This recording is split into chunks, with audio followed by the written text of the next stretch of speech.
অর্থ আর সময় থাকলেই যে দেশ ও মানবতার কল্যাণে কাজ করা যায়, এমন ধারণাকে ভুল প্রমাণ করে দিয়েছেন একদল তরুণ। তাদের মতে মানুষের পাশে দাঁড়ানোর জন্য সবচেয়ে বেশি প্রয়োজন একটি দৃঢ় সিদ্ধান্ত, আর সেই সিদ্ধান্তই অর্থ ও সময়ের সীমাবদ্ধতাকে হার মানায়।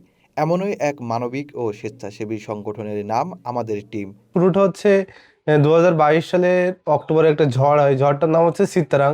সেই ঝড়ের সময় যখন 8 নম্বর এবং 9 নম্বর সংকেত চলে, আমরা আসলে এলাকাতে ওইভাবে সচেতন মানুষজনকে এগিয়ে বের হয়ে আসতে দেখি নাই।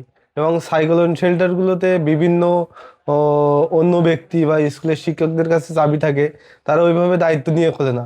তো আমরা ভাবলাম যে আসলে আমরা যুব যারা আছি, এই কমিউনিটির আমরা যারা আছি, আমরা মিলিত হয়ে আসলে মানুষকে সচেতনতা করি, এলাকাগুলোকে মাইকিং করি এবং সাইক্লোন শেল্টারগুলোতে খুলি এবং আমরা সফলও হই। ওখান থেকে আসলে আমাদের যাত্রা শুরু।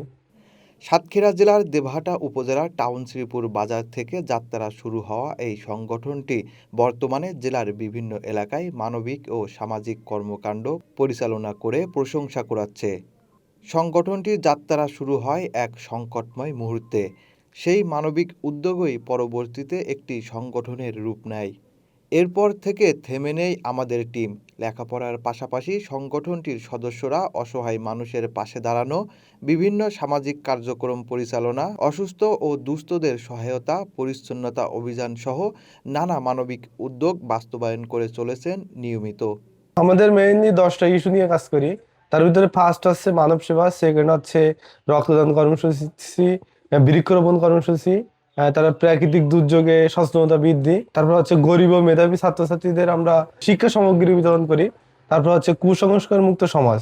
কারণ সমাজে বিভিন্ন জায়গাতে আসলে কুসংস্কার ভরে গেছে, তো এই জায়গাটাতেও আমরা কাজ করি।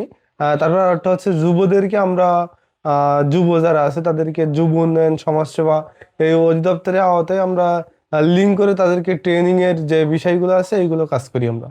স্থানীয়দের মতে তরুণদের এমন উদ্যোগ সমাজের জন্য অত্যন্ত ইতিবাচক বার্তা বহন করছে। বর্তমানে সামাজিক অবক্ষয়ের সময়ে আমাদের টিমের মতো সংগঠন নতুন প্রজন্মকে মানবিকতা ও সামাজিক দায়িত্ববোধের শিক্ষা দিচ্ছে। সংগঠনের সদস্যরা জানান, তারা কোনো ব্যক্তিগত লাভের উদ্দেশ্যে নয়, বরং সমাজ ও মানুষের কল্যাণে কাজ করার মানসিকতা থেকেই একত্রিত হয়েছেন। ভবিষ্যতেও মানবিক ও সামাজিক কার্যক্রম আরও বড় পরিসরে চালিয়ে যাওয়ার প্রত্যয় ব্যক্ত করেন তারা। সামনে আমরা আমাদের টিম একটি মানবিক পরিবারের অঙ্গ সংগঠন, আমাদের যুব টিম আমরা ইতিমধ্যে যুব ক্রীড়া মন্ত্রণালয়ের রেজিস্ট্রেশন পেয়েছি। ইনশাল্লাহ আমরা খুব শীঘ্রই সমাজসেবার রেজিস্ট্রেশনও পেয়ে যাব, প্রক্রিয়াধীন আছে। আমরা এগুলো পাওয়ার পরে আমরা এনজিও ব্যুরোর মাধ্যমে বৈদেশিক যে থেকে আসলে যে অনুদান বা বৈদেশিক সাহায্য এনে আমরা এই যে কোস্টাল বেল্টের মানুষজন যারা আছে, তাদের আসলে উন্নয়নের জন্য, তাদের প্রশিক্ষণের জন্য এবং তাদের ভালো কিছু শেখানোর স্বার্থেই আমরা কাজ করব।